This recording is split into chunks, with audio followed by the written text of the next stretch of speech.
श्री जगदीश प्रसाद गुप्ता छत्तीसगढ़ शासन में chief engineer के पद से रिटायर होने के बाद श्री द्वारिका महाराज स्मृति न्यास के तत्वाधान में श्री द्वारकाधीश एवं बागेश्वर महादेव मंदिर का वर्ष 2005 में अपने पुत्रों इंजीनियर कुंजन गुप्ता एवं इंजीनियर भुवन गुप्ता के सहयोग से अवंती विहार रायपुर छत्तीसगढ़ में निर्माण करवाया। श्रीमद् भागवत कथा, राम कथा, गीता तत्व, वेदांत आदि के तात्पर्य को व्यासपीठ से कहने के कारण संतों द्वारा इन्हें आचार्य श्री जगदीश भी कहा जाता है। अपना संपूर्ण जीवन परमात्मा की सेवा में दिया। उन्होंने परमात्मा भगवान श्री द्वारिकाधीश के दिव्य गुणों और कर्मों को लेकर अभी तक 15 ग्रंथ लिखे हैं, जिन ग्रंथों को भारतवर्ष के जगत गुरु और महापुरुष संतों के द्वारा आशीर्वाद प्राप्त हुआ है। उनके ग्रंथ श्री राम कथा अमृत से अनमोल का उद्बोधन आप सुन रहे हैं। उनके इस ग्रंथ में 7 विचार हैं। उसमें से पंचम विचार हनुमंत चरित्र का उद्बोधन सुन रहे हैं आप। हरि ओम। योगाय योगपतये योगेश्वराय गोविंदाय नमो नमः। विश्वाय विश्वपतये विश्वेश्वराय गोविंदाय नमो नमः। सर्वाय सर्वपतये सर्वसंभवाय गोविंदाय नमो नमः। सच्चिदानंद रूपाय विश्वोत्पत्त्यादिहेतवे तात्रय विनाशाय श्री कृष्णाय वयं नमः। रामाय रामचंद्राय रामभद्राय वेदसे रघुनाथाय नाथाय सीताया पतये नमः। रामं रामानुजं सीतां भरतं भरतानुजं सुग्रीवं वायुसूनं प्रणमामि मुहुर्मुहुः।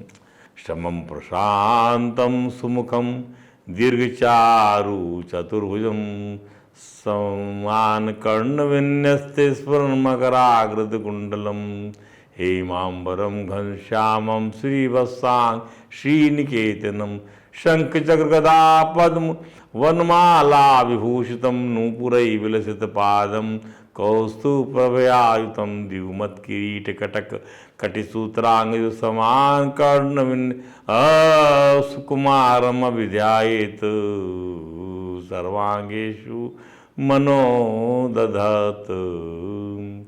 हरे राम राम राम हरे हरे, हरे कृष्ण कृष्ण कृष्ण हरे हरे। बोलिए परात्पर परम त्रिलोकी नाथ भक्त वांछा कल्पतरु भक्त वत्सल कृपण वत्सल शरणागत वत्सल भगवान श्री द्वारकाधीश महाराज की जय। भगवान श्री बांके बिहारी लाल की जय। भगवान श्री रास बिहारी लाल की जय। भगवान श्री राधा दामोदर नाथ की जय। श्री राधा कृष्ण सरकार की जय। श्री सद्गुरु भगवान की जय। समस्त गुरु भगवान की जय। चैतन्य महाप्रभु जी महाराज की जय। देवर्षि नारद जी महाराज की जय। भगवान श्री व्यास जी महाराज की जय।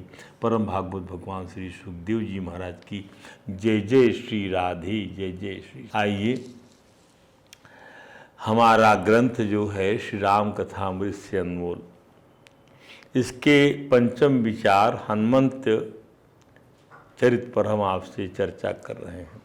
हनुमान जी महाराज जो हैं वह लंका पहुंच चुके हैं और लंकिनी को उनकी मुष्टिका प्रहार से ब्रह्म बोध हो चुका है और लंकिनी ने ही उनके लिए यह जो है शुभकामना दी है कि जाइए अपने समस्त काम करिए। भगवान आप पर कृपालु हैं, ऐसा मुझे ब्रह्मा जी ने बताया था।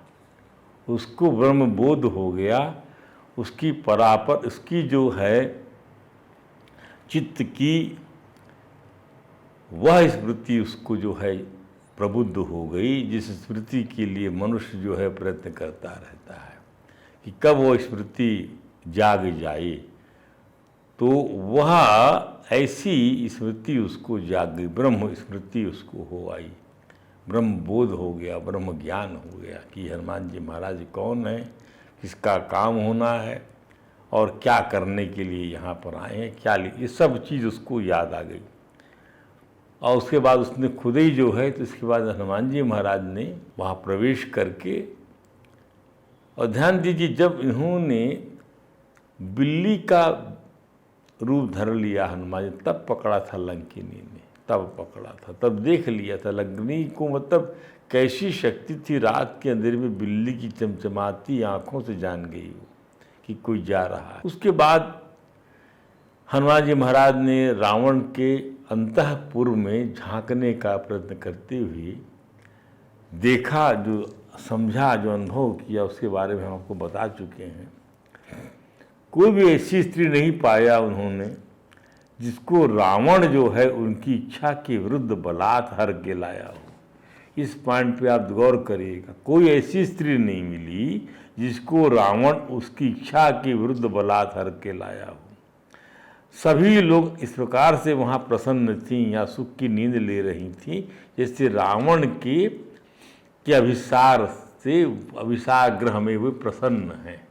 ये अनुभूति वहाँ पर हनुमान जी का ये ऑब्जर्वेशन है। तो हनुमान जी महाराज को पराई स्त्री की अपहरणकर्ता राक्षस राज रावण और उसकी स्त्रियों के दर्शन से अप्रीतिकर अनुभव हुआ, अच्छा नहीं लगा। सोचते रहे कहाँ मैं विदेह नंदिनी सीता को ढूंढूं, कहाँ जा सकता हूँ, और जहाँ स्त्रियों का निवास होगा उन्हीं के बीच में सीता महारानी को खोजना संभव होगा, ऐसा वो विचार करते हैं। भगवान का काम यदि आप करने जा रहे हो, कोई भी कार्य, स्त्री दर्शन से राग द्वेष नहीं आए जो उनके मन में हनुमान जी के, अतः ऐसा पर स्त्री दर्शन का धर्म, पर स्त्री दर्शन धर्म का लोभ करने वाला नहीं हो सकता। इसका अर्थ ये है कि आप जो भी कार्य भागवत भगवान से आपका जो भी कार्य जुड़ा है वह पाप कर्म हो ही नहीं सकता। इस पर श्रीमद् भागवत का कहना है,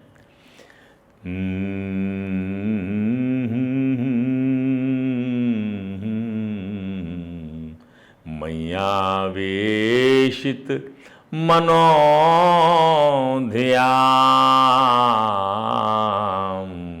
न कामाया कल्पते। मुझमें लगाए गए मन में, मुझमें लगाई गई बुद्धि में काम उपजता नहीं है।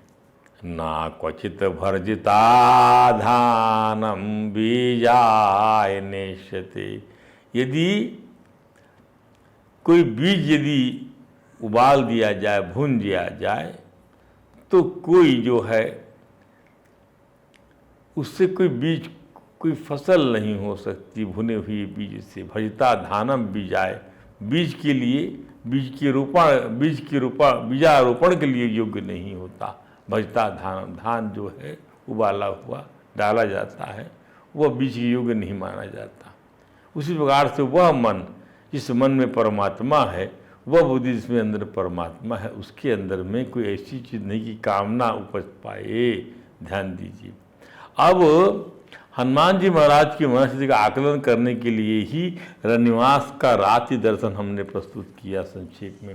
इस एक रात्रि में ही श्री हनुमान जी महाराज ने सीता जी के अन्वेषण के साथ ही रावण की गुप्तचर सेवा, सैन्य बल के संस्थान, देखिए राजदूत, रामदूत और स्वतः गुप्तचर भी बने हुए हैं। अपनी तरफ से भी उनको बहुत सारे काम करने के लिए भी संकेत दिया है महाराज सुग्रीव ने। आदि व्यवस्था का लंका के नगर के चप्पे चप्पे का परिचय प्राप्त कर लिया। रात्रि के अंतिम पहर में उनकी दृष्टि में वैष्णव चिन्ह वाला एक महल आता है, यहाँ पर ओम स्वास्तिक से बना हुआ है, तुलसी का बिरवा रखा हुआ है, तुलसी का चौरा बना हुआ है, राम राम जपने का स्वर सुनाई देता है। तब हनुमान जी महाराज अपनी ओर से राम नाम जपने वाले महानुभाव से आगे बढ़कर परिचय करते हैं। भोर का समय है। गोस्वामी जी लिखते हैं क्या, राम राम तेहि सुमिरन कीन्हा, हृदयं हरास कपि सजन चीना, हृदयं हरास कपि सज्जन चीना। एहि सन हटि करियं पहचानी, साधु ते होई ना कारज हानि। राम नाम कहने वाले साधु होते हैं और इससे किसी भी प्रकार की हानि की संभावना नहीं रहती। यहाँ हनुमान जी महाराज ब्राह्मण के रूप में विभीषण जी को मिलते हैं और तब विभीषण जी सीता जी के अन्वेषण के कार्य को जानकर अपने भ्राता की निंदनीय कार्य की अवहेलना में अपने को असमर्थ बताते हुए कहते हैं।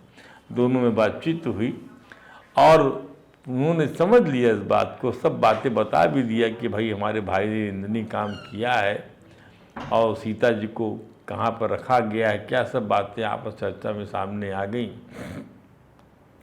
और जो एक अपनी स्थिति का वर्णन करते हैं हनुमान जी के सामने कि सुनाहूँ पवन सुत रहने हमारे,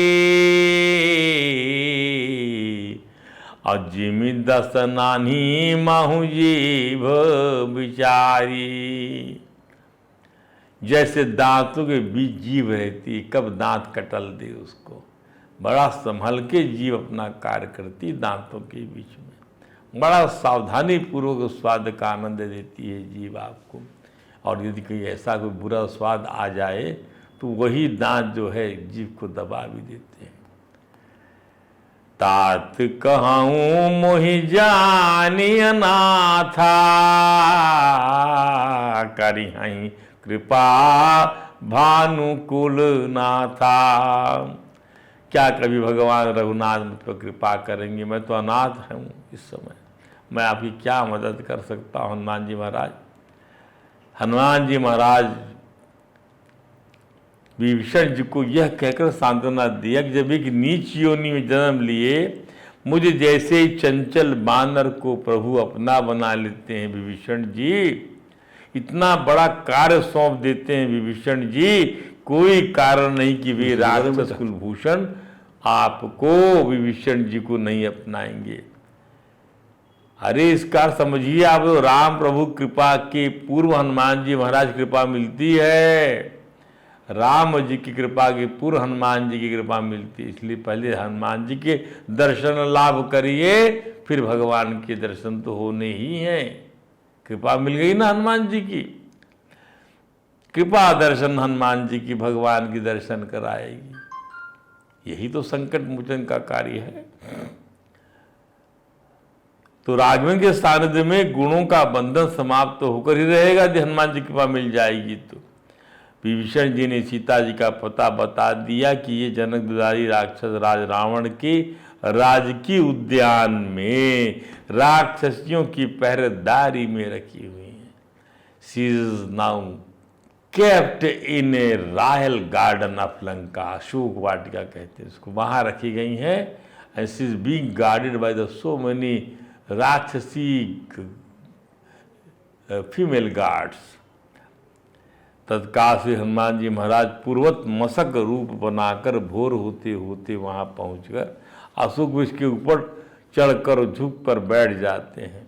भोर होते होते, ये रात्रि के अंतिम पहर में भेंट हो रही थी दोनों की, भोर होते होते वहाँ पहुँच गए। सूर्य के प्रकाश में कोई देख न सके तो सूर्य का प्रकाश सूर्योदय होने की बेला के समय अरुणिमा में वहाँ पहुँच गए और वहाँ झाड़ अशोक वृक्ष के ऊपर चढ़कर और छुप कर बैठ जाते हैं अपने लघु रूप में।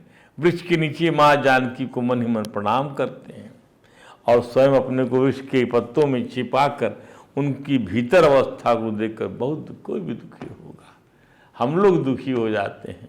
भगवान की दिव्य लीला में जितना आनंद है, ये आनंद भी आता है जब ना भगवान की स्मृति में जो भी अश्रु गिरते हैं वो भी आनंदाश्रु हैं। सीता जी को देखकर भी जो कुछ आनंद, जो अश्रु गिरता है उसका परिणाम आनंद है। ध्यान दीजिए आप, उसका परिणाम आनंद है। और सीता माता के दुख को दूर करने का उपाय पर विचार करने लगते हैं। तभी सहसा पक्ष राक्षस राज रावण का आगमन होता है। कुछ और समय हो गया, सुबह से 8-9 बजे का समय हो गया और माँ सीता सावधान तैयार होकर अपने अंतःपुर से सीधा रावण का पहला काम यहाँ आगमन होता था। आकर अपने सभी सीता जी ने अपने सभी अंग प्रत्यंग छिपा लिया। तब राक्षस राज रावण जगत जननी श्री राघवेंद्र प्रिया को दुर्वचन कहता है। वासनामय शब्द जाल से अनेक प्रयोजन से उनके मन को बांधने का कुत्सित प्रयास करता है। वह माँ सीता का इस प्रकार घोर अपमान करता है। वो सीता जी से कहता है, क्या क्या कहता है, ध्यान से सुनिए। तब अनुचरी कराऊं पन मोरा, एक बार बिलोकू मामोरा। एक बार तो मेरी तरफ देखो, मैं तुम्हें सब रानियों की पटरानी बना दूंगा, सबको तुम्हारी दासी बना, एक बार तो मेरी तरफ देखो। यह आग्रह अनुग्रह, यह जो है वासना के सने हुए ये जो है अनुनय विनय को कहता है। तृणधारी ओट कहत वैदेही, तिनका निकाल कर उसकी ओट में बात करती, क्या कि तिनका है, तिनका, मैं तिनके से बात कर लूंगी पर तुझसे बात नहीं करूंगी। तिनके को देख लूंगी, कोई तिनके से तू बदतर है, तो इतना तू क्षुद्र नीच है, तिनके से नीचे और क्या होगा, ये इसका अर्थ है। तृणधारी ओट कहत बहे, तिनके से नीच, तिनके को कह रही हैं कि तू तिनके से नीचे है, तो मैं तिनके की बात कर रही हूँ। अर्थात जिससे मैं बात कर रही हूँ वह कम से कम इस योग्य तो है कि उससे बात कर सकूं। ओट तृणधारी ओट कहत वैदेही, सुमीरी आवाद पाते परम, भगवान राघवेंद्र का स्मरण करते हुए तिनके की ओट से बात करती, तिनके की ओट से, क्योंकि तिनके से बदतर को क्या देखना इन नेत्रों से, तो बदतर है, क्षुद्र है, तुझ से क्षुद्रतम, इसका अर्थ ये है। दुष्ट श्री राघवेंद्र के भय को जान, उनके बाण अमोघ होते हैं, नीच दशानन। क्या कभी जुगनू में तूने ऐसी सामर्थ्य देखी है कि वह कमलनी को खिला दे? तुझे भी ऐसा ही समझ लेना चाहिए पापी, तूने एकांत पाकर मेरा हरण किया है, तू अधम है, निर्लज्ज है। ये गाली वो खाता है, ध्यान दीजिए, और तिनके की ओर से खाता है, तिनके की ओर से उनको ये सब सुनने मिलता है। कितना नीच होगा व्यक्ति, सामने तिनके की ओर से, तू तिनके से बदतर है, ध्यान दीजिए। महावीर हनुमान राक्षस राज रावण का भद्र वासना मूलक वचन सुन रहे थे। अविवश माता सीता की व्यवस्था को का भी आकलन कर रहे थे। उनका निषेधात्मक और रावण को प्रताड़ित और क्षुद्र बताने वाली प्रतिवचनों को भी सुन रहे थे। इन संवादों के परिणाम स्वरूप राक्षस राजमाँ सीता को जान से मारने की धमकी देता है और अपने अनुकूल होने के लिए 1 मास का समय निर्धारित कर पहरे में लगी राक्षसियों को भी प्राणदंड की धमकी देता है कि ये न किन प्रकार वे भी सीता को लंका की महारानी बनाने में सारे उपाय करें, स्त्रियोचित जितने उपाय कुटिलताएं हो सकती करें और अपने महल को अपनी रानियों के समझाने पर लौट जाता है। माँ सीता, एक बात आप देखिए, इसके अंतःपुर में हजारों स्त्रियां थीं। जो वेद वाल्मीकि रामायण में लिखा है कि अनेक ऋषियों की, मुनियों की, राजा रजवाड़ों की अनेकों थी और कोई भी स्त्री वहाँ बलपूर्वक लाई हुई नहीं थी, तो भी इस कामी का जो है हृदय भरता नहीं था। इससे यानी इसका मतलब ये हुआ कि जो व्यक्ति काम वासना के आवेग को रोक नहीं पाता, उसमें सारे संबंधों को भुलाता है, उससे बढ़कर कोई भी महापापी नहीं हो सकता। और काम शरीर का काम शरीर का ज्ञान को ढकने वाला कोई शत्रु नहीं हो सकता। यही सब काम कराता है, काम ही सब काम कराता है।